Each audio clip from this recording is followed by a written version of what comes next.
اللہ تبارک و تعالیٰ نے انہیں غصہ اور شہوت دے کر شہر بابل میں اتار دیا اور فرمایا کہ تم قاضی بن کر لوگوں کا فیصلہ کیا کرو اور روزانہ اسم اعظم کے ذریعے شام کو آسمان پر آ جایا کرو۔ دونوں 1-2 مہینے تک ایسے ہی آتے جاتے رہے۔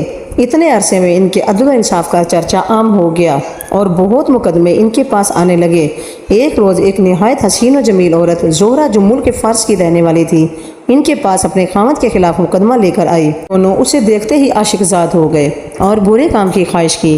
اس نے کہا میرا دین کچھ اور ہے اور تمہارا دین کچھ اور، یہ اختلاف ہوتے ہوئے ایسا نہیں ہو سکتا، نیز میرا شوہر بہت غیرت مند ہے، اگر اسے خبر ہو گئی تو مجھے قتل کر دے گا، لہٰذا پہلے تو میرے بت کو سجدہ کرو پھر میرے شوہر کو قتل کرو۔ انہوں نے انکار کر دیا، وہ چلی گئی مگر ان کے دل میں عشق کی آگ جل اٹھی۔ آخر اسے پیغام بھیجا کہ ہم تمہارے گھر آنا چاہتے ہیں۔